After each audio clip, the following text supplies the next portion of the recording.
Welcome, everyone. We have a very, very special guest on Legends and Lectures today. One of my favorites, Danièle Cybulskie, the 5-minute medievalist.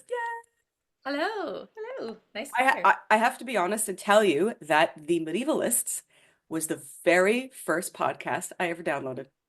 Oh, that's so nice. Yeah, Thank during COVID, I was looking for obviously I was looking for information for books and things like that.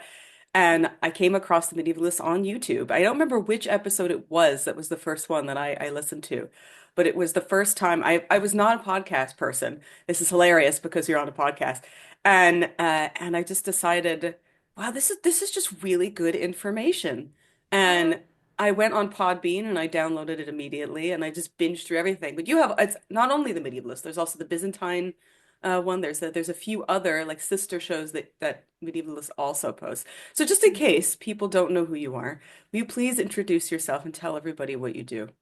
sure. I'm an author and I'm a podcaster, and I have been for quite a long time. I'm a medievalist, and my specialty tends to be 14th century England and France. And yeah, I've been writing. I write for Medievalist.net. I do the podcast, but I'm totally an indie. So anything Medievalist.net is up to Peter Konieczny, who is the founder, co-founder with Sandra Alvarez, and the editor of that site. So I really want to make it clear to people, like, I do my own thing. So if you like it, great. If you don't like it, don't blame Peter. It's not. I'm a totally rogue agent. Don't worry, at the end we'll kindly ask Peter what's on the website. So if you listen to Medievalist dot or the podcast on Medievalist, or you go to Medievalist on it, you know that at the end of every podcast, you go, "Hey Peter, what's on the website?" And then Peter tells you exactly what's on Yeah. Medievalist.net that week Yeah. for new news and new events and things like that. Yeah, so when we started that, I had been writing and contributing articles to Medievalist.net for 6 years, I think. And Peter wanted to have a podcast, but he didn't want to do it himself. And I wanted to do a podcast, but I didn't think that I would have enough name recognition by myself. So I said, I will do a podcast. You can distribute it. So we did this sort of in partnership. So it is my independent podcast. He comes on and tells us what's going on medievalist.net because it's distributed there. And yeah, that's kind of where I got my sort of public start. So it works for us, and I think that medievalist.net is still like the biggest English language sort of accumulation of articles on the Middle Ages. And so it's good to have him come on every week and tell us what's going on, because he has such a wide range of things. It's like global Middle Ages, which is great, especially because, I can only do one thing at a time every week. So it's good to be like, there's more, everyone, there's more stuff. Yeah, it really is. It's a treasure trove of stuff. It's not only the European Middle Ages. There's also Byzantine stuff. There's also special subjects on there, which is very interesting. Like you have a whole thing about early Christianity. Let's mention very briefly, because I have one of your books here. You have several books, but your latest book is Chivalry and Courtesy: Medieval Manners for a Modern World. Would you like to tell people about it who don't know about it? Sure. So it's kind of a sequel in that I wrote a book called How to Live Like a Monk before that, which was trying to bring together medieval history and modern science, mostly that one. So bringing it together with the medieval world so that people could compare it sort of directly and understand what people were like back in the day, because I think there is still, we've really come a long way, but I think there's still an idea that people who lived in the past were different from us, like not as intelligent or not as well mannered and things like that. So this book was important to me because medieval people were very concerned with manners and they had a lot of the same type of rules about manners that we do today. So it's just kind of part of my ongoing project to make sure that people are recognizing that people in the past are so similar to how we are today. We have like a lot of the same values, even though we're culturally different. That's important to mention. But it's we are more similar than we are different. I mean, I'm sure you get this all the time on your podcast, but it's very true. So this was one of the books that I wrote to try and bring these things together. So in here, you learn how to run a household, how to run a kingdom, how to be a knight, how to woo a lady. All of that stuff is in here with details from books of manners that people were writing at the time. Ah, it's good. So can you tell people a little bit about the How to Live Like a Monk book? I love that one too. Yeah, I have a real like love for this book. Sometimes you finish books and you don't ever want to see them again, but this book I have a real love for. So it comes from my other love of things. So a lot of people will ask, when I'm not working, when I'm not podcasting and stuff, like, am I doing reenactments? Does my house look medieval? No, like none of that. I leave work without work. So when I read for fun, I read a lot of nonfiction. I read a lot of positive psychology. I read a lot about how human beings came to be how we are. So How to Live Like a Monk was bringing together of what we know about the way that monks live and what we know about the way to be well these days. So mentally well, emotionally well, physically well. So monks were living a lifestyle that had a lot of discipline, but it also had a huge focus on what they were trying to achieve. And like, this is January, a lot of people are really focused on their goals. So there's a lot that's similar to the way we understand goals, think about goals, things like wellness and health, and the way that these monks were trying to achieve it. So I bring together the best that we had at the time I was writing it, of psychology, things about meditation, how it changes you, things about how like the Mediterranean diet is great for you, and bringing this together with monks to again humanize monks, especially because when you have such a really specific group of people, not only are they medieval, right? So they're different from us, they're different and dumber, but they're also living a really specific lifestyle. It can be hard to relate. So I was trying to bring forth monks and really give them the respect that they deserved as people who were trying to achieve something. For them, it was like the kingdom of heaven was the afterlife, and how they were working to achieve it and what they were thinking, and just making it clear to people that like this is not coming from nowhere. It's not delusional. It's not because people were dumb. And so bringing together the things that worked for them and the things that work for us was just kind of a fun exploration, and brought together the things that I really enjoy reading about and telling people about. Also, I think, well, we talked about this a little bit when Dave Perry was here, but we talked about how obviously people's misconception of what the Middle Ages actually was, and how again people thought, people were wallowing in mud and throwing shit out of windows, and it was not like that at all, especially with monks. They did science. They sat around, they did science, and they wrote manuscripts, and they were highly skilled people. They were farmers. They took care of their community. There were so many things that they did, especially in the early Middle Ages in the monastic period, that was not only important to themselves, were important to everybody else, really important to their community and the things that they offered. And the people think, like, oh, they didn't have time. They had clocks, like that they understood things. It's kind Yeah. of silly, especially when you go back and you read a lot of the things that they wrote. We'll talk about Leech Book in a second also. Yeah. But pe people think, that uh, they weren't smart. They weren't looking at things. That people think that the whole Bible literalism that we go through today, it was prevalent back then. No, they actually understood things like parables and metaphors, and they, I think in certain ways they get things more than we do now. Especially in terms of literalism. So actually, can you talk a little bit about early medieval Christianity, how it began and spread, and what were some of the first monastic orders? Sure. So I need to preface this as I always do by saying I'm not a monk expert per se. So I haven't spent, my entire career working on monks. I in part did this book because I was trying to learn more about monks. So I just want to say there are better monk scholars than me. So, if you want to learn more about monks, go from here. And that is really kind of how I started writing for all of the medieval stuff I do, is like I'm the gateway drug, right? So I'm the beginning, go and find other scholars after this.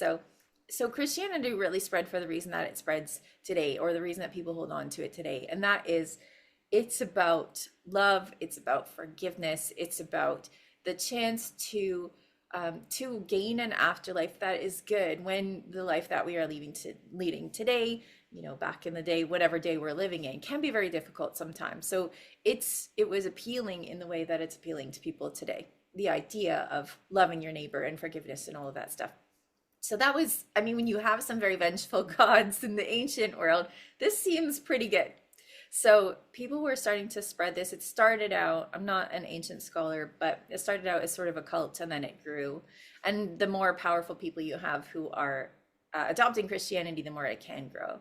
But when it comes to monks, it started out with people who were trying to remove themselves, especially from society, so that they could live a more Christian life. And as we know, I think anybody who knows like the barest amount about monks knows that they live a strict lifestyle. So they're trying to achieve heaven by not sinning at all, which is very difficult. So you start with the Desert Fathers who would take themselves away from society and they would try to live a life that was sin free. So none of the temptations of society. And when people saw this example, they wanted to emulate it. So people would go out and sort of like join the Desert Fathers, and then communities would grow up, and the communities would be dedicated to helping people achieve salvation. That is the main thing that they're trying to do. Sometimes people call people like this, monks and anchorites and stuff, spiritual athletes. So if that is a good way of thinking of it, it is kind of like that. They're training to make themselves not sin very much. So that started to grow because people found that to be a good goal. So people would donate money or land and help support. And of course, as this got to be more politically accepted, it was easier for these communities to grow. So even in the late antique period and the early Middle Ages, it was starting to grow quite a lot. Even that is still like not as many as people will imagine. So like not every second person was a monk in the Middle Ages. It was still like a smaller part of the population, but they were really dedicated. And then I think the easiest way to sort of get into it is to look at the rule of Saint Benedict, which is early, very early Middle Ages, that Saint Benedict was writing it. And he was a very strict abbot. He was so strict that like his first community or second community tried to poison him and he had to move. And when you read the rule of So Saint Benedict, Christ-like. you understand why. Because he's like, laughing is the worst, don't do that. And so I have a personal like love of Saint Benedict because I imagine he was like such a grumpy old man and he would hate me very much because I laugh all the time. So anyway, the rule of Saint Benedict became sort of the gold standard. It was easy to understand because he wrote it very carefully. Each chapter tells you what you should be doing throughout the day, what you should be eating, who you should be talking to or not talking to. And reading was a very important part of that, which might be surprising to some people. And then in the time of Charlemagne, Charlemagne was trying to bring everybody together. So we're talking like the middle of the early Middle Ages. And so he really adopted the rule of St. Benedict, sort of took it under his wing, really understood it. And so he and his son were really part of making the rule of St. Benedict sort of the standard that people followed. So that is the most common form of monasticism in the way that we conceptualize it today. People wearing their outfit all the time, like it's just the one robe. You might have a second one for laundry days, but like simple, simple, simple. From there, people would branch out and start to do it in different ways. So you have people from Cluny who are doing it with more singing. You have the Cistercian order, which is more austere. So like they had to ask the Pope if they could wear hats in Scotland when they were in mass because it was so cold. So very austere. So that. And then as you get into the 13th century, especially 1215, there's something called the Fourth Lateran Council. And during that, the Pope was like, okay, I'm going to allow for a couple of mendicant orders. So I'm mentioning this because these are the friars, and friars are different from monks. So I'm not going to dwell on this too long, but monks are people like Benedictines, Cluniacs, Cistercians, and they stay in the monastery and they help people from there. And then you have the friars who are the Franciscans and Dominicans, and they sometimes will stay enclosed, but their mandate is really to go out and preach.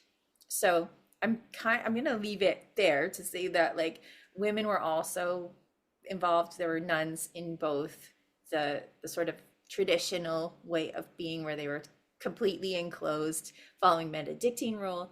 There are also nuns that followed St. Francis and St. Benedict. St. Francis, St. Dominic, and they were enclosed, but they're two different things, monks and friars, even if they have a lot of similarities to them. And so like if you're going to learn more about monks and friars, know that they're two different things and start your journey from there. Yeah, I don't wow. know if that answers your question at all, Yeah, but that's absolutely. where it starts. Actually, speaking of monks, who is Monkbot? Oh, yeah, Monkbot. So that you're taking me back quite a long time. So I was looking at Monkbot mostly for my TED Talk, which was 8 years ago now. It's okay. And It's uh, okay. Monkbot, COVID was 1 year. COVID was 1 year. yeah, right. So Monkbot is an automated little robot. He's wooden. You can find him at the Smithsonian. There are some really creepy videos of him online, but he's an automated little wooden dude who you can like sort of roll around and he glides. It is very creepy to see him, but I had him in the TED Talk as an example of people having mechanical ingenuity at this time. A monk is a good person to feature, right? Because you do see monks and nuns and stuff in your life as a medieval person. So they created this automated little robot guy who looked like a monk. And this isn't the only example of people who created robots. Especially, we were talking about Japan before we started on. Japan had some amazing robots in the Middle Ages. So they aren't like electric as we have now, but they are like cogs and wheels. And Monkbot, he's cool to look at. He's a little creepy, but he's also, that creepy cute that you get with some robots. Yeah, That exactly. yeah, you could just Google him. He's at the Smithsonian, I think. Oh, it's fantastic. So we were talking a little bit about monks and their science Yeah. and how they weren't as dumb as many people in the Middle Ages as many people might think. Thanks, Victorians. So for example, we have something like leech book, right? And so the cure for infected eyes that is actually quite effective comes from leech book. There is some accuracy to it. So what other medieval remedies resulted from well, I should say, what other medical remedies resulted from medieval discoveries that you found? So I think that medieval medicine is so interesting because people knew so much about it. And if you have to start somewhere, like, start with Avicenna, who was an Islamic scholar. He wrote about everything, but he wrote the Canon of Medicine, which is a compilation of everything that they knew about medicine. And sometimes people will really not understand medieval medicine and really give it a bad name because of humoral theory. So that's saying that Mhm. you have fluids in your body and they need to be in balance, and sometimes they're not, and then you will bleed people out and that will help. That comes from the Greeks. So if you're maligning the Middle Ages over that, you're way off base. This is Greek and Roman medicine that we're talking about. But Avicenna had a lot of really practical stuff in his canon of medicine. Sometimes he's talking about things like heat stroke, or he's talking about how to filter water. He says the best way to do it is by distilling it, which is true. It's still true today. But some of my favorite things that are true about medieval medicine are the way that people deal with wounds, because there are going to be wounds all the time. And a lot of the things that people were using back in the day were using for quite a long time. So one of the things is peat moss, especially the type that you find in the United Kingdom. You pack wounds with it because it's very absorbent. The whole idea of moss is to contain water in it. So people would pack their wounds with moss all the way up to World War One. And people have found that the bacteria that live in this peat moss are actually going to be good, the good type of bacteria. They will kill the bad bacteria and keep your wound a little bit more sterile. I'm not saying that you should do that. I mean, like, don't go out and like grab some moss and pack your wound with it. But if you are in an emergency, desperate situation, peat moss is going to work pretty well for you. Another one is honey.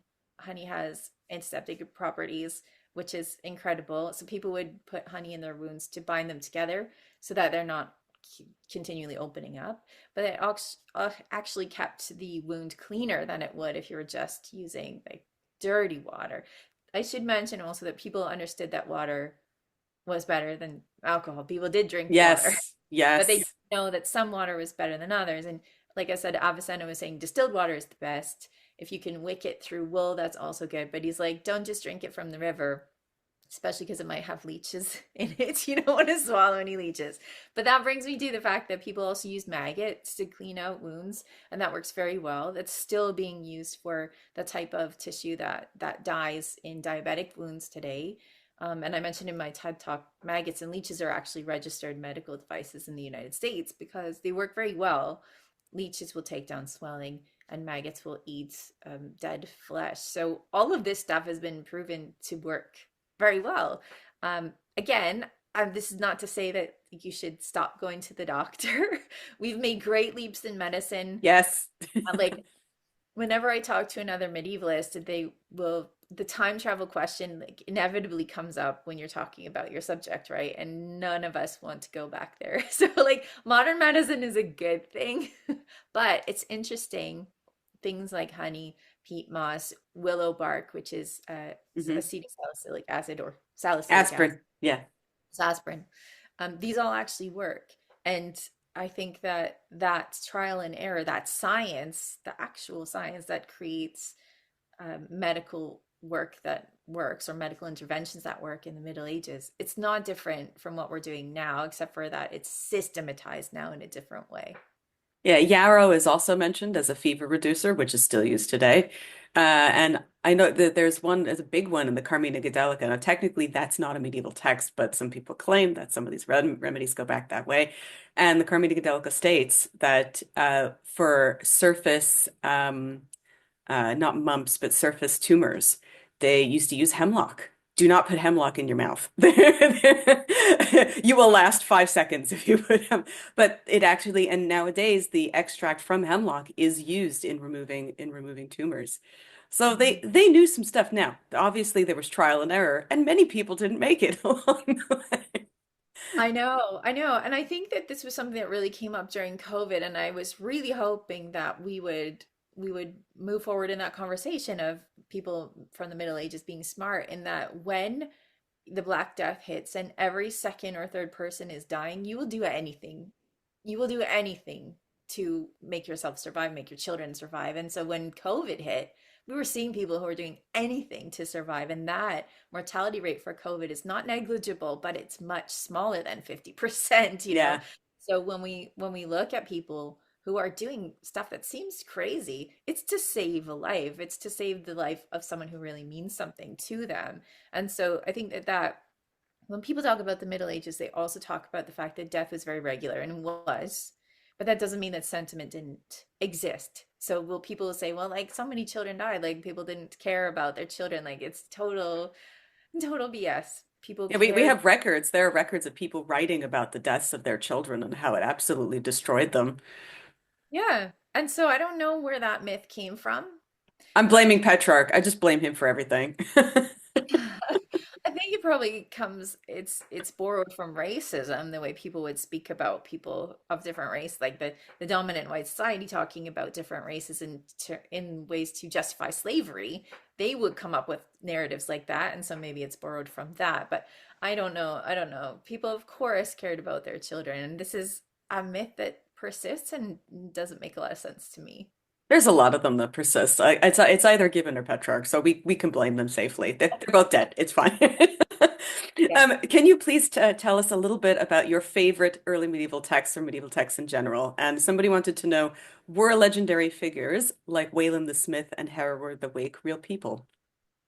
Okay, so two different questions. So you're asking me about early medieval, and I don't spend a lot of time in early medieval. I do want to say that there's a lot of beautiful stuff in Old English, and it's very haunting and it's very sad. It reminds me of a lot of Celtic stuff that is still, gets sung and written today. That stuff, that kind of not despair, but really leaning into sorrow. So the Old English stuff is so beautiful and often very sad. What got me into the Middle Ages was Arthurian literature, which happens later for the most part. There's some early Arthurian literature, especially in Wales, thinking about the Mabinogion. But I liked the later stuff, and that really sort of solidified my love of the 14th century when you have some really beautiful Arthurian stuff coming out. And my favorite texts involve Sir Gawain, which people who have like seen any of my work will know. Sir Gawain and the Green Knight is my favorite one because it really gets into the difficulty of trying to lead an ideal life when you're making a vow here and you're making a vow here, and they conflict sometimes. Like, how do you deal with that? And what happens when you're up against the type of situation that makes you doubt whether you are a good knight? Are you a good person? And so that it's a very complex text psychologically.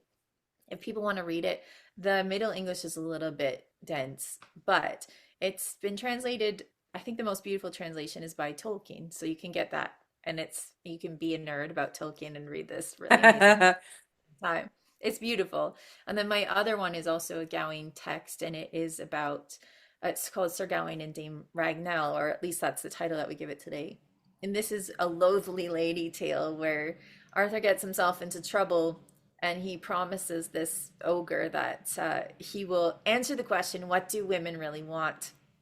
And he has a year to do this, and if he can't do this, then like he's the prisoner of this ogre guy. If the answer wasn't cheese, he failed. Well, you might like the answer. Spoiler alert. What happens is Arthur is like, I don't know what to do. And he wanders around, and for this entire year, he can't figure it out. He comes across this really horrible looking woman. I think one of the Middle English words is like she's besnotted, so like she's gross. Yeah. And she finds him in the woods and is like, "That's my brother. I will tell you what women really want, but in exchange, I'm gonna marry Sir Gawain." And Gawain's like, "Sure. I mean, he's an honorable knight. He's gonna do anything to save his king," and he does. And so Dame Ragnell tells Arthur what women really want is their own say. They want to be able to make a decision for themselves. And so he tells the ogre, and the ogre's like, "Oh no, I can see that way." So Ragnell marries Gawain, and on the night of their wedding, she tells him, "I'm under a spell. I'm actually really beautiful." Of course, she is. Of course. I'm really beautiful. And you get to decide whether I'm going to be ugly during the day when everyone's going to see me, or ugly during the night when we're going to get it on. Oh, And at night's better. he's like, "Gosh, I don't know. It's up to you. You should decide." And that breaks the spell because Oh, what women really want is their own sovereignty. And so it's a beautiful story. It's one that maybe you wouldn't expect from the Middle Ages. And it does, like, it's not fully, not misogynistic. It is. But it's just a really fun story. And it gets at like a whole bunch of complicated things that we don't need to get into that people are thinking about, like what do women really want and what do they deserve to have, and what does a good knight do? Does he marry the ugly lady, and like does it work out for him? Like all of these things are not only fun but interesting. And what I love about Arthurian literature is it's supposed to be both of those things. So it's supposed to be really entertaining, but it's also supposed to make you think in the way that the best literature, the best movies do. So I love Arthurian literature. That is my home place when it comes to how I got into the Middle Ages. well, I've heard you many times on Medievalist say that you're Team Sir Gawain, hashtag Team Sir Gawain. So do you think that the Sir Gawain stories were based on older stories? There are many elements in some of the tales that seem to borrow on older Irish stories from the Ulster cycle. Yeah, this one, I think that some of the earliest Arthurian stories, like I said, they were in Welsh, and they do feature Sir Gawain. So Sir Gawain is much older than Sir Lancelot. Hashtag Team Sir Gawain. Yeah.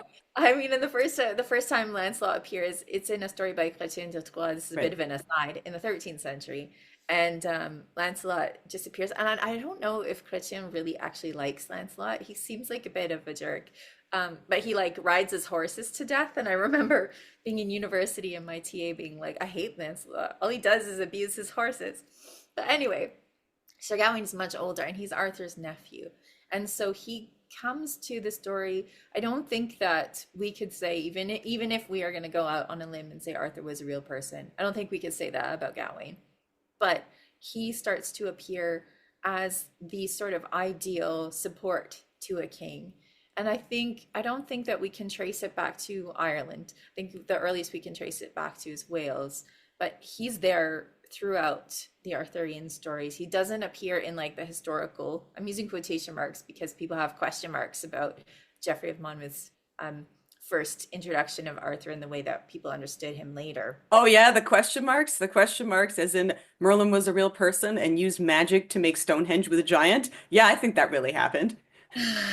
There are so many question marks about King Arthur, but I don't want to alienate your audience when we're trying to bring them into the fold here. But yeah, Gawain, you can trace back to Wales, and he's one of the oldest parts of the Arthurian literature. And yeah, you could go on about him forever. Yeah, that you but were. I think that's important though, that because people don't realize, Arthur and the legend of Arthur is cobbled together from so many things, even in the earliest days. Even Geoffrey of Monmouth was taking, Merlin from this century, and then he was taking legends of possibly Arthur, who was maybe a folk hero from this century, and smashing them all together, and then created this sort of the beginning of a mythos from characters or people maybe who had already existed. And Yeah. so it's the same thing with Sir Gawain, and then he gets taken here and put in here, and then Lancelot gets added, and then Percival gets added, until it just keeps going and going, and then you have the Round Table from Wace, and you have all of these other ideas that people don't realize it's all fan fiction, and in those days, in the days of the romances when court romances are really popular, what else did they do? Like they need there's no TV, there's no Game of Thrones. This was their entertainment. So of course they're going to take a character that they like and expand on it. And then somebody's going to go, "Oh, well, what about that character?" And then expand on it and then expand on it for the entertainment, for the enjoyment, until you have so much. I'm sure people there was I know there was one report from in Eastern Europe where they were like, "Ooh, these tales are very racy. I like these." And then you had other people who were saying, "No, these are too sexy. We can't read these." So Uh, everybody had their own favorites and their own ideas, but this was their Game of Thrones. This was their medieval entertainment that they yeah, that they really liked. yeah, for sure. And so it sounds like you listen to my podcast on the regular. Thank you for that. One of the episodes I did, and one of the books that I recommended from last year was the Broadview Anthology of Arthurian Literature, and they have brought together texts that you don't usually see in a syllabus on Arthur, including one that's a Jewish text. So it's written, I think it's written in Hebrew, and they're talking about the Holy Grail. But like, how do you square that with Judaism? They find a way because the stories are so entertaining, and they want to make it part of their own, entertainment for their community. So they make it work, and that book has a whole bunch of compilations of or it has compiled together a whole bunch of primary sources that talk about Arthur from places that you might not imagine them doing. Yeah, so you have in Old Norse the prophecies of Merlin. Like, what did the Norse care about Merlin? It's a great story. So, they've written it in their own community, in their own language. And so, yeah, I love those stories. It's very similar, and I make this comparison fairly often. It's like people want to retell stories about Spider-Man. Like, there's a whole Yeah. Spider-Verse because people want to take this and interpret it the way they want to. And that's totally fine. It is fan fiction, but it's a long tradition and there's nothing wrong with that. There certainly wasn't copyright back in the day, so people just took these and ran with them and the things that they came out with were just so cool and beautiful. And and it's very important that they are stories. I know people look for a truth, especially in something, let's say like Herod the Wake, where they're like, "Oh yeah, he was totally a person." Yeah, sure, he was a real person. Do we think he had, superhuman strength and that he managed a whole battle by himself and all that? No, probably not. But the whole point was to tell a story and embellish the original material to get people interested. I think, and medieval people, I think, as I say, understood that this is not word for word. They knew that this isn't real, but Yeah. it was a way to relate to story and make it entertaining in a way that a wide audience could pay attention, especially since, the literacy rate was not what it is now. Yeah. You needed to convey information in a way that people would remember it. hmm Yeah, and I think that maybe if we are feeling judgmental, we should remember how many movies are like based on true events, based on a story. And people will believe this is the real story, or they won't, depending on the person, but it's based on true events or whatever, and then they just run with it. So, we're still doing the same thing in our storytelling because we're like, this is a great story. It could be a better story.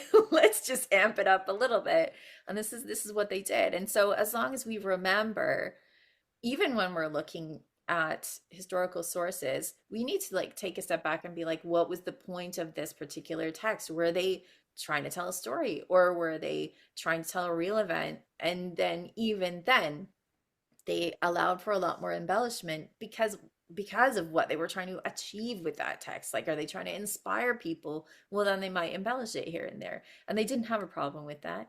And our problem with that is our own. When you're Yes. accessing a text from the past, you have to do it with the eyes of the past as well as with your own to get a better understanding of it. This is sort of like, because our next question is all about the the painting inside medieval churches.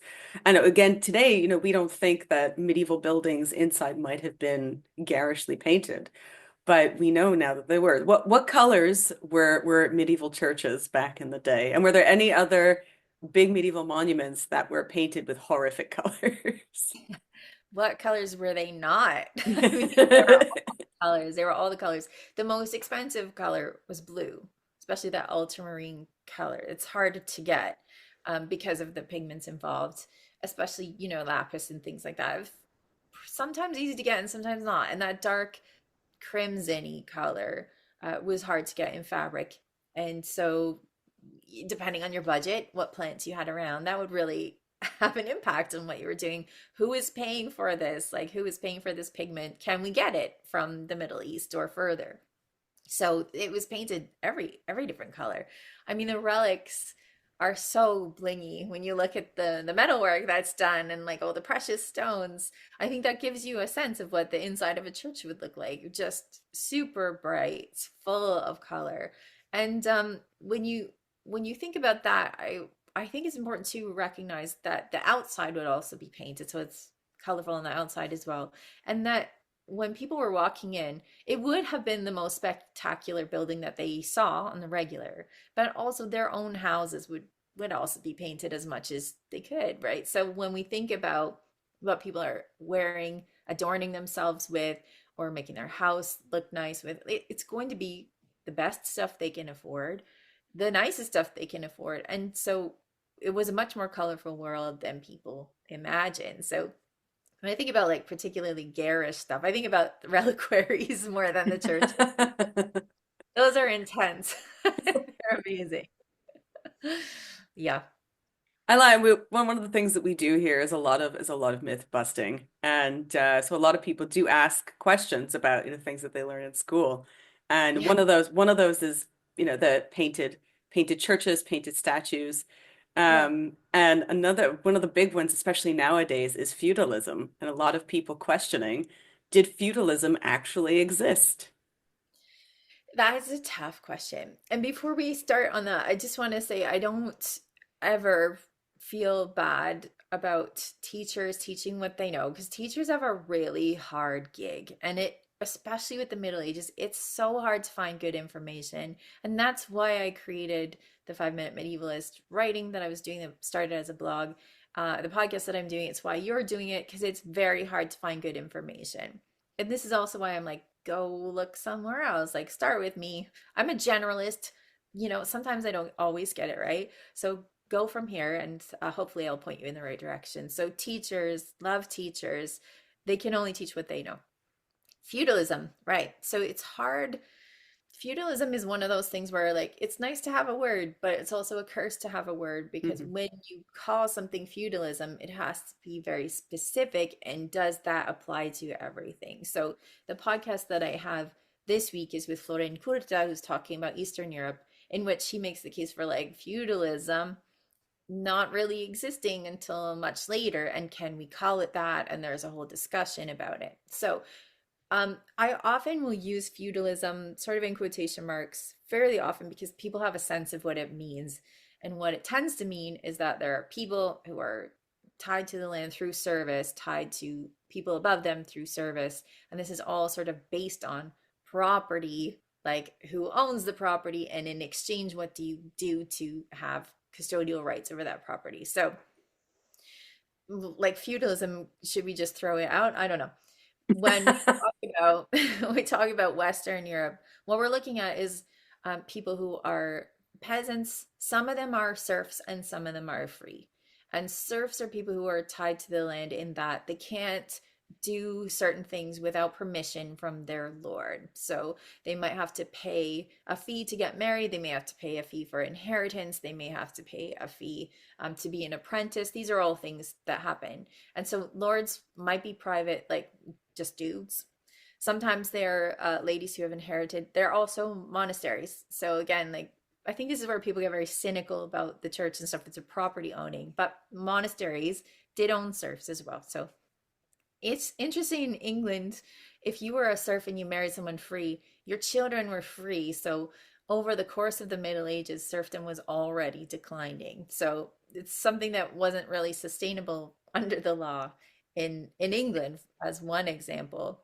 But even lords had the property that they had in exchange for service to the king. So even they didn't like own it forever, the king could get them to do things for him, like participate in military service and things like that in exchange for the land. So there is a sort of pyramid, but it doesn't it doesn't allow for a lot of nuance. So feudalism is one of those words that in some ways is really great for shorthand because it gives you an idea of how like society was stacked, but it doesn't get at all the nuance.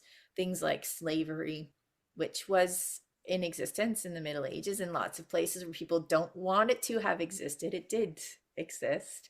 And like, where does that fit in feudalism? Is a serf the same? They're not. But like, where do we fit this in the feudal pyramid? So it's one of those words where it's like, great that we have this word. Also, the more we try and define this word, the more actual society is slippery and slips out of that. But I think anybody looking at society, modern or in the past, knows that people don't tend to fit in boxes very well in general. So feudalism, did it exist? Sort of, but what do we mean by that? So Yeah. like that's the historian's answer, right? It's always it depends. It depends. So serfdom definitely a thing, slavery also a thing, property ownership in exchange for things. These all existed, but we really have to talk about time and place when we're talking about feudalism and really define our terms. And that's usually where people get lost in the weeds. Yeah, it's just like you said, I remember seeing the pyramid scheme where, they're like, okay, serfs are here, vassals are here, knights are here, and then the Uh, king is here, but they make it like it's some kind of upward mobility yeah. scheme where you could somehow some way be a king if you just worked really hard. Like, yeah, I don't think so. I don't think it was like that.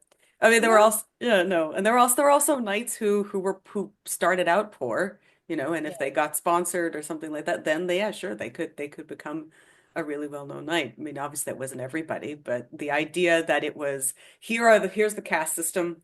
No one can go here except if you worked really hard, you could somehow jump all the way up to being a king. You just go, Yeah. that's not really how it is. And the kings weren't really, aware of serf like the individual serf on No. everybody's land.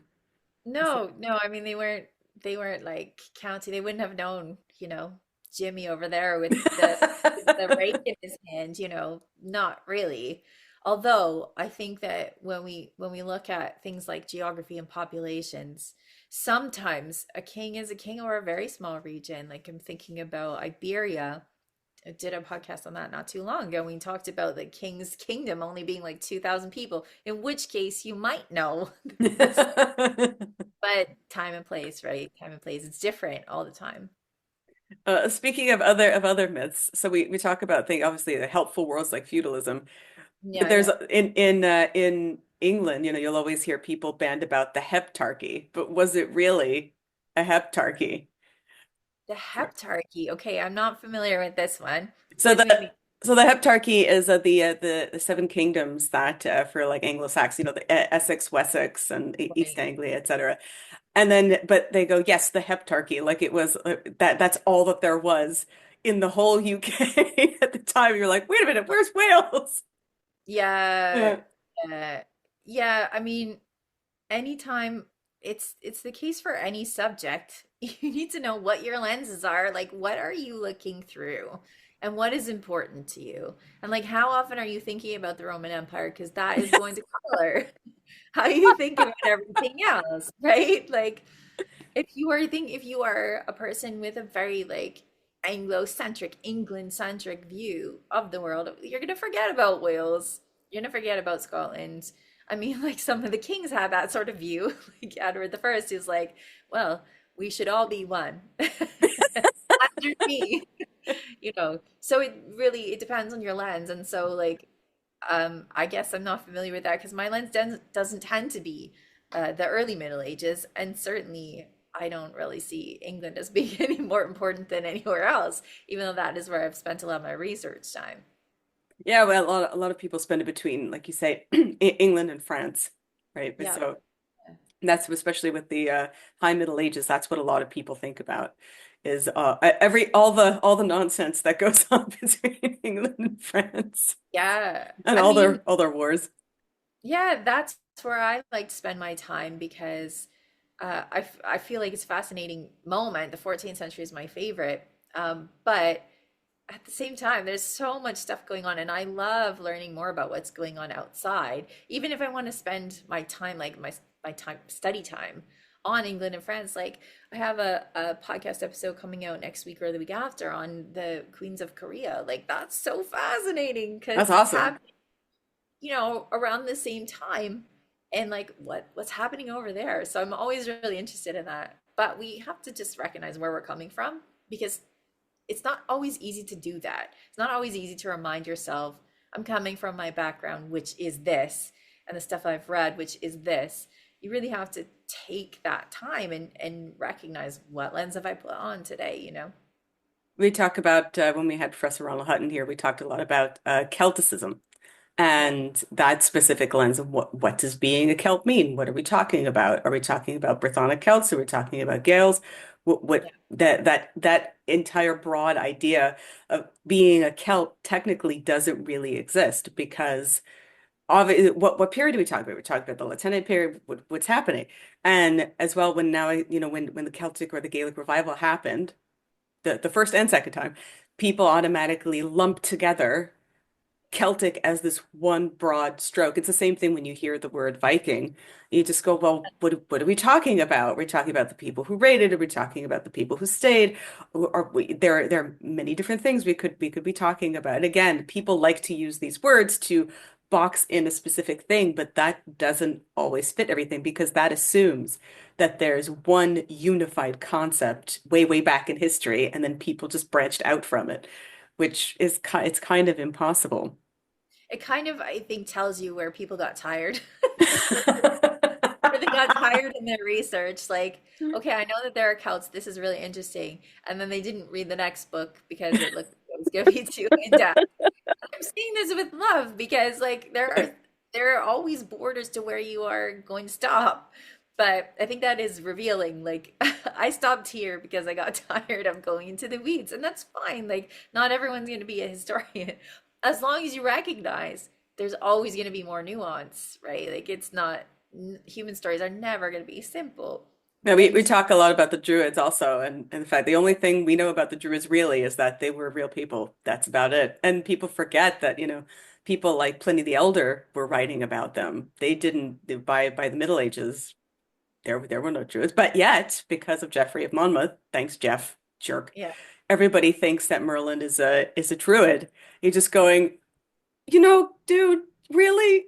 Did you not yeah, know anything about it? yeah. But that's the idea that people have, with Merlin and his woad, with his staff making the stones fly. You just go, oh, God, he really screwed us. He really did.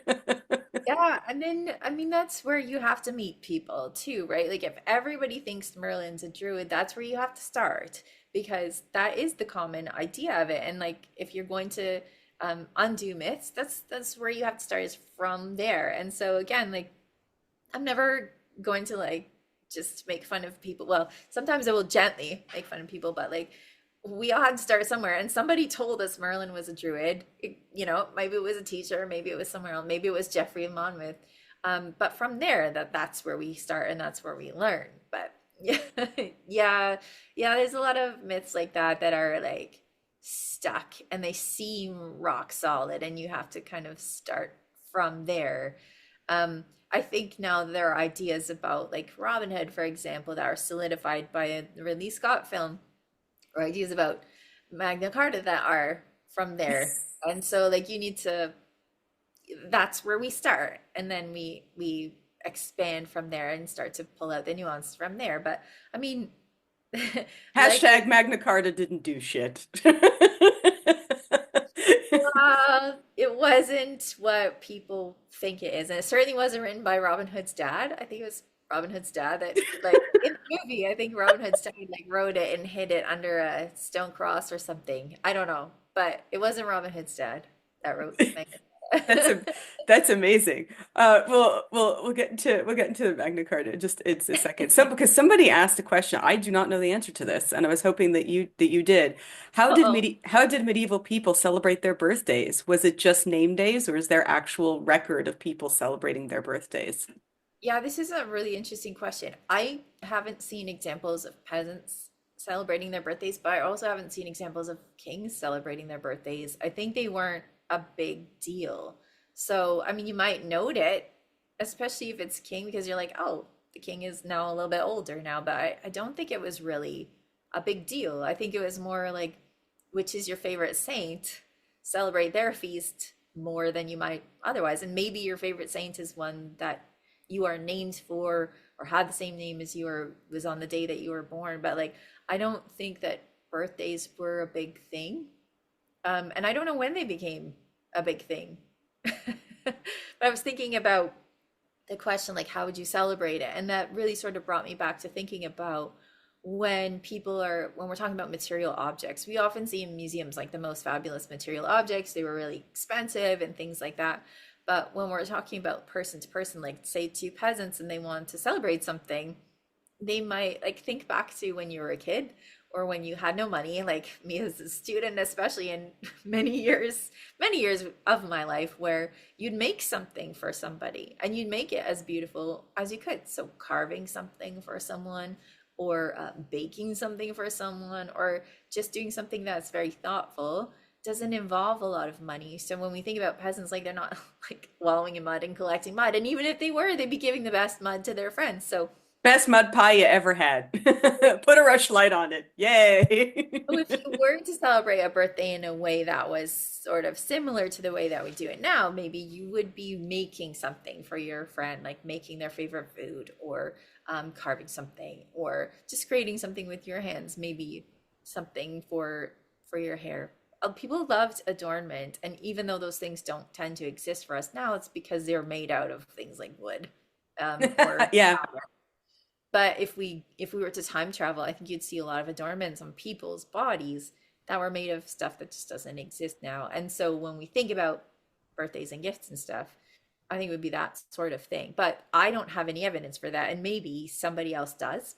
But I personally haven't seen birthdays being a real thing, even for kings. So I don't know. I don't know. There's always more questions and answers. And I know, like, sometimes I have talked to people on podcasts and stuff that are not specialists. And it's sort of disappointing where I'm like, yeah, everyone's just a regular person. And sometimes it's disappointing because we want them to be mythical or different. And really, it's just like Joe who occasionally has allergies going outside, like it's just they're just people. And for me that makes them more fascinating, but I recognize that for some people it ruins it a little bit, takes Oh, the shock.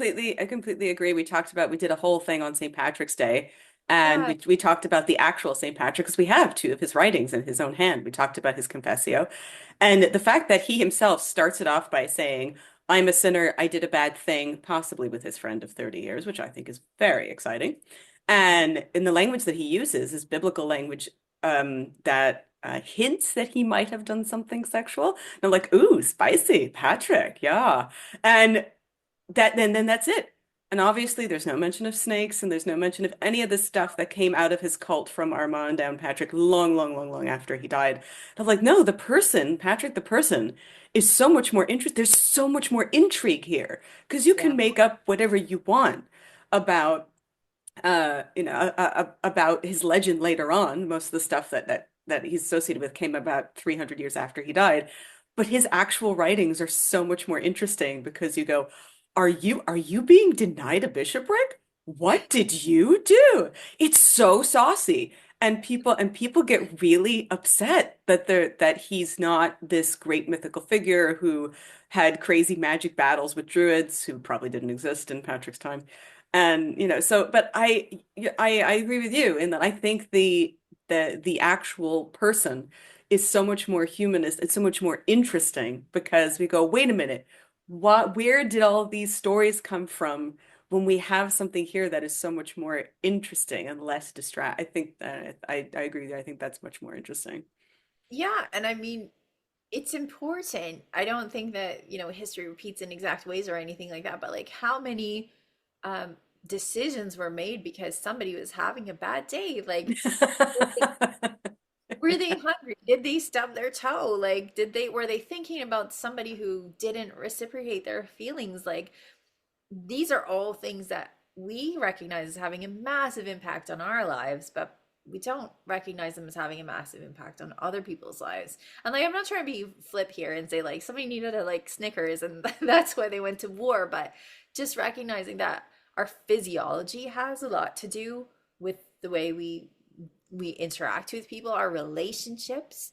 I mean, Helen J. Nicholson is just an amazing crusade scholar, and her book on women in the crusades talks about the relationships. Like, this was the sister-in-law of this person who knows this person. Like, the relationships that we have just have a huge impact on how we do things. And one of the things I say to people, and maybe this sounds dumb or patronizing or something, but like the number of thoughts that we have in 60 seconds, that's the number of thoughts that they had in 60 seconds. So when we think about history, it's not these big like giant watershed moments. Like, it's also somebody's like just looking at a cloud and being like, that looks like a cart to me. Like, this is history as well. And so I find that really interesting. Like, what did this particular person think about?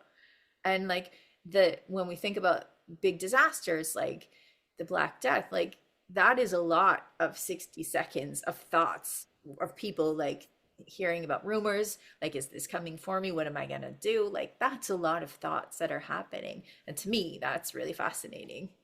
Yeah, so I know a professor, Dr. Irving Finkel. He collects diaries for this very reason, is that, people when they leave behind diaries, they chuck them away. But that's what he loves very much, because even though everybody knows him as a great Assyriologist, his favorite thing is collecting historical diaries and just reading everybody's every day. I mean, I think that's why, I mean, obviously Samuel Pepys is not medieval, but I think that's why people love reading his diaries because, on some days it's just like, went hunting, next. But then on other days, oh, Margaret came in and we had a lovely time, and oh, so and so died. And you think, well, who is Margaret? It's the tea. It's the tea of history Yeah. that you really want, and you go, ooh, scandal. And you go, well, Yeah. why wasn't this a big deal? His friend Margaret died. Who was that? Why was she important? Oh, he spent Valentine's Day and spent $800 on a necklace for her that he ended up giving her a month later. Because I'm just paraphrasing, but yeah, he does talk about that a lot, where he talks Yeah. about how expensive Valentine's Day was. But you just think, what, like, that's amazing. That's amazing. Why Yeah. don't we know about that? And everybody instead talks about other things from his diary. But I agree with you, and I find that the little bits are the great tea of history. Yeah, where someone's like, "Oh, my socks are so scratchy." It's relatable. Yes. Mine are too. Like, and that collapsing of the distance means so much to me. And that is where I come from when I'm writing stuff. I remember writing life in medieval Europe, and I was talking about that myth about people loving their children. And every time I went to this one paragraph, like I had to stop because I would start to cry because it was about people, how if you had a baby and they died and they were not baptized, they were not allowed to be buried in the churchyard. And there was one church in England that petitioned the Pope. They were like, can we put a fence around our graveyard? Because parents were sneaking to the churchyard at night to bury their infants Oh, so that they would have a chance to go to heaven because they had, like, the baby had died. They couldn't baptize it at that point. So they were like, this is the best chance for this baby to get to heaven. And that would like have to stop every time I was trying to write this paragraph because that's so real and it's so raw. And like, these are people. There are people with scratchy socks, and there are people who want their children to have the best chance. And that is what makes history interesting. Yeah, we're vibing on this. we only have a few questions left. So somebody wanted to ask you why everybody hated the Lollards. Why are they represented as foxes and marginalia all the time? um, so the Lollards are, for people who don't know, They are people who are like sort of proto-Protestants, and like this is very loose definition, but it gives you an idea of people who are sort of like breaking away from Catholicism. They have a lot of questions. So this really comes up in the 14th century, especially after the Black Death, when the church didn't have a good reason for it existing. So like half the population has died. The Black Death keeps coming back, and the church does not, for one, doesn't have a good reason, like it doesn't have a good explanation. For another, a lot of priests died. And so the priests that were coming up, they weren't trained as well because there's no one to train them, or they had to be sort of becoming priests faster. And so the priests that that were coming up after the Black Death, people that were like subpar priests, and they didn't have the answers. And so at this time, so Catholicism being the only religion, well, that's how do I price this better? The only version of Christianity that was acceptable in the Latin West. So, of course, Islam and Judaism existed, Orthodox Christianity existed, but when it comes to like what are people sort of in the Western part of Europe practicing, it is what we would call Catholicism now. So that's that's what I'm trying to say. Edit this if you want or not, but this is what I'm so Protestantism is not existing. And so under these rules, only the priests really were allowed to read the Bible to you and interpret it for you. So the Lollards were saying, why can't I read it? And why can't I read it in my own language? Why can't I read it in English or French or German or whatever? And so they were really pushing towards reform in the church. So why do people hate them? Well, it was cool to hate them. And it was safer to hate them. So, and then the other thing too is like who's illustrating these manuscripts? It's going to be priests who are following the Catholic tradition, right? Well, monks usually, or people who are privately commissioned to illustrate things. Eric Fackel is a book historian, and he mentions that like in the early Middle Ages, it's mostly monks reading books. Later on, it's mostly professional scribes and illustrators making books. But the short answer is that like it's a lot safer to make fun of Lollards than to be one of them. And the Lollards didn't have the answers to all the questions either. So it's a lot safer to follow like a centuries old tradition of the way we have always, followed religion. That's safer. And we like this better, and it's more familiar and it's more comfortable. The idea of Protestantism took a very long time to develop and catch on. So we could call the Lollards sort of the beginning of that, or one of the beginnings of that. Um, Again, history's complicated, right? People had always criticized the church. People were not like a monolith who were like, we are all on board with the way that religion is being practiced. So there's always questions of the church, and a lot of people not going to church or not practicing or criticizing the priests. So this is continuous, but that doesn't mean that they're ready to jump ship. That's a big step, especially when your immortal soul is involved, right? It's a big step to say, I'm not going to do what the priests say, and perhaps put your immortal soul in jeopardy, especially at a time when, the Black Death is coming back around again. So, um, it was not cool to be a Lollard. Even if some of the trendier people were becoming Lollards, like John of Gaunt is like more of a fan of them than other people. But it's definitely safer socially to not be one. If you are going to be one, if you're going to read the Bible in English, like do it on the sly, don't let anyone know. So the people, it's funny because the people who are painting them as foxes, they could just as well have been reading the Bible in the English, but they don't want anyone to know about Hmm. it. They're going to keep painting that. So it is a safer option socially. And this doesn't mean like people are, depending on what we're looking at, not everybody's getting burned at the stake for being a Lollard, but that doesn't mean you want to be associated with them, especially in public. And it also is a little bit dangerous in terms of your immortal soul because like there's no evidence, nobody has come back and told us that the Lollards are on the right track, right? So if you are used to Catholicism and it makes sense to you and people have explained it to you, this is the way, you know, it's very hard to change how you're practicing religion. There's Yeah. also people don't realize that as well. In some places, it was completely illegal to be an atheist publicly. So if you didn't believe in any of this, atheism was if you said no, God is fake. This is not for me. You could be killed for that. So, Well, yeah. Lollards were occasionally executed, not super often, but definitely publicly, especially in the time of Henry IV. The future Henry V, supervised a Lallard being burned, so it was illegal. So that's what I'm saying is like it's safer to not be one, but that doesn't mean people weren't secretly Lollards. There are quite a lot of texts that shouldn't exist, that do exist because people were secretly keeping copies of maybe the gospel written in English because it gave them some spiritual comfort, but it was not legal. It's not something that you could share or tell people that you had. So why do people hate them? Because it's safer to do that. Or just publicly think they're not cool, and then on the side you just go, "Oh man, you're awesome. I'm your biggest fan." Yeah. Well, you're talking about atheism. Like, I believe that a lot of people had doubts because faith is, by definition, something you can't prove. So I think a lot of people had doubts, but did they say that? I don't know. There is a poet called Alcius March who is from somewhere in the Iberian Peninsula. I can't remember off the top of my head, but he writes some very agonized poetry about how, like, he knows he's supposed to believe in heaven, but he doesn't, and he doesn't know what to do about it. So they're like kind of poems that are prayers to God saying, I don't really believe in you. Can you help me? Because I know I'm supposed to. And I think there are a lot of people like that that just didn't admit it and certainly didn't write it down. Because again, like, who are the people who are literate, people who are trained in the church, which means the Catholic tradition? So, you don't want to admit that stuff and don't put it in writing. Lawyers will tell you, like, don't put it in writing.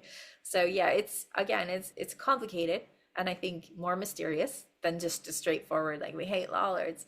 But yeah, those people were taking the side that was definitely not going to get them in trouble. There was, I know there's one third party account, at least that I found, of people saying that there was a guy outside of a pub who was preaching, saying that God isn't real, don't believe it. And I mean, they wrote him off as a drunk, and therefore, I guess he lived. I guess he was fine and didn't get taken away. But there were definitely some records of people saying, but again, it was third party. It wasn't the people themselves writing down the things that they were saying. So it is Yeah. true. And Yeah. I mean, maybe this is a good time to mention that. Like, you could make mistakes and Mhm. you wouldn't be immediately burned.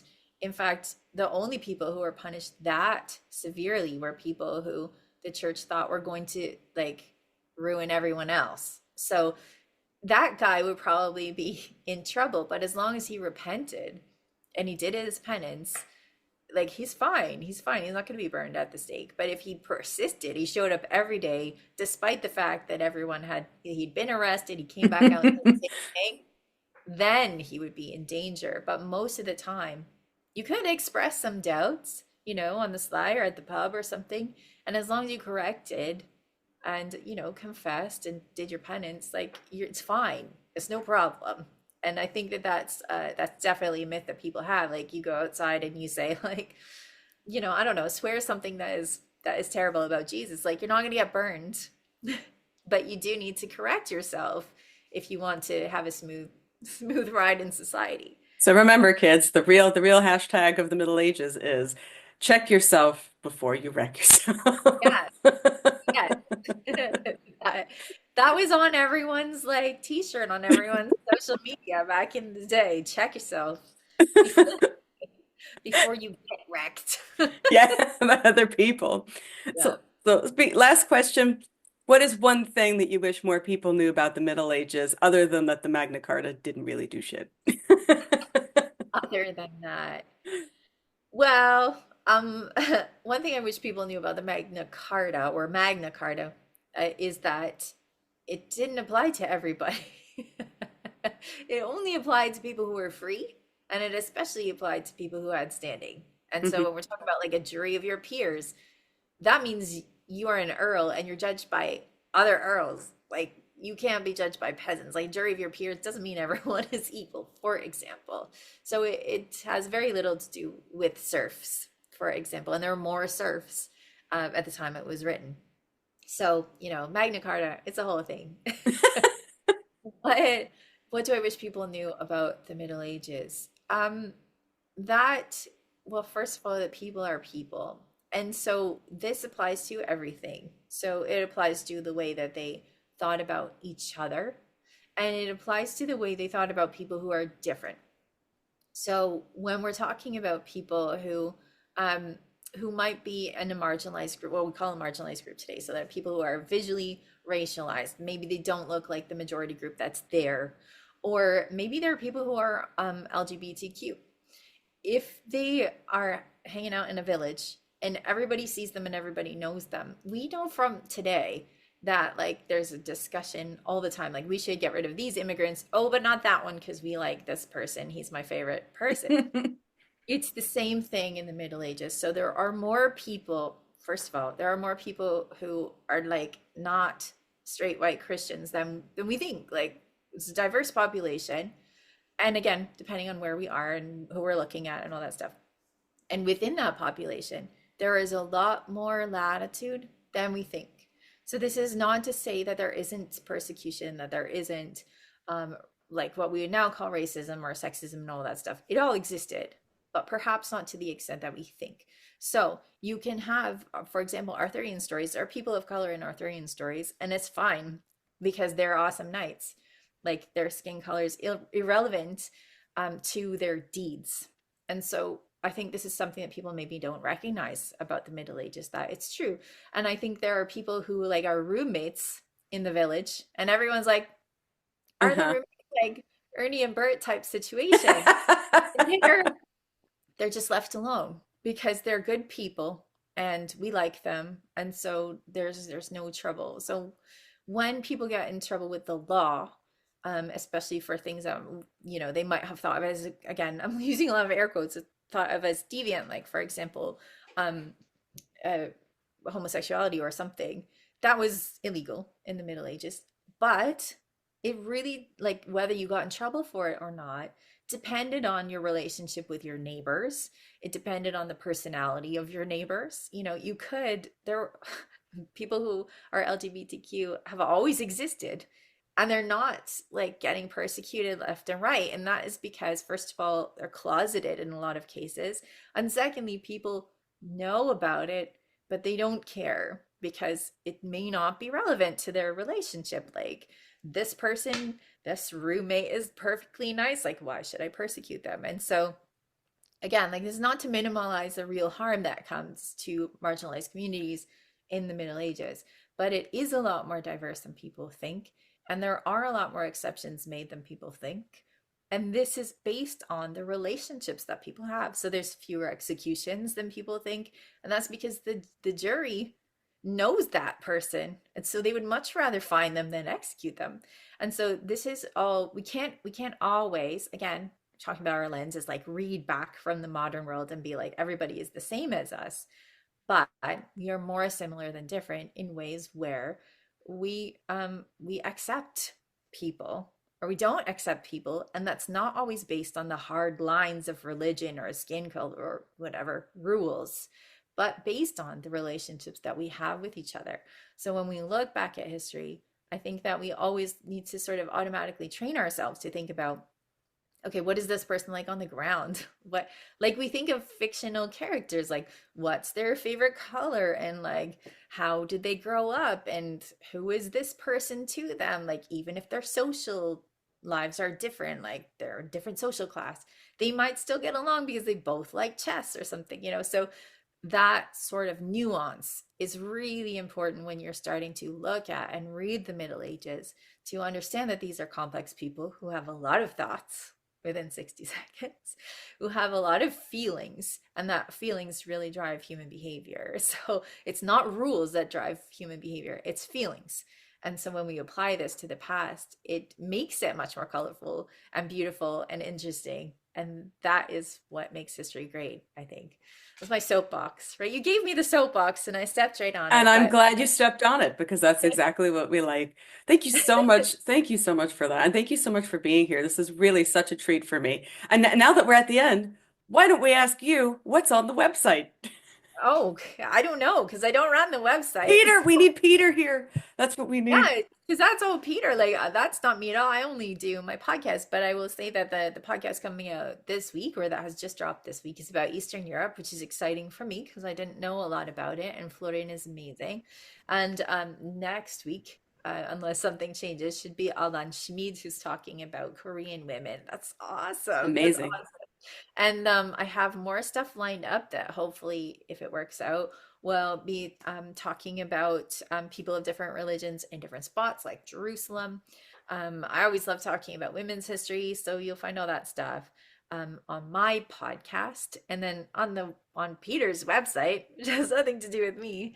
There's stuff on everything. Everything's there. So when's the next book coming out? When are we seeing a book on Arthurian women? I want to Um, see you do a dissertation on Silence. I don't know much about her. I'd love to hear more about her. well, I'm not going to write that book yet. No. You now put it in my brain. Maybe I will at some point. I am Haha. working on a book proposal, and just the way that my career has worked, I have never had to write a book proposal like this before, and it is exploding my brain. So I don't know when the next book will come out, but I can tell you that I'm working on it, that it will be in the same vein as the stuff that I like talking about, which is ordinary people and what's involved in their lives, what they're interested in. And then I can tell you as much as like it's going to be in my favorite period, and that is as far as I can go. But hopefully it will be out in a couple of years. It is a project I really want to do, but that really depends on how the book proposal goes and if anyone wants to pick it up. So fingers crossed. Everybody pick it up right now. I want to read it. I'm tired of reading crap. I need more things from Danielle, please. But the podcast will be out every week, Every Michelle. week. Every week.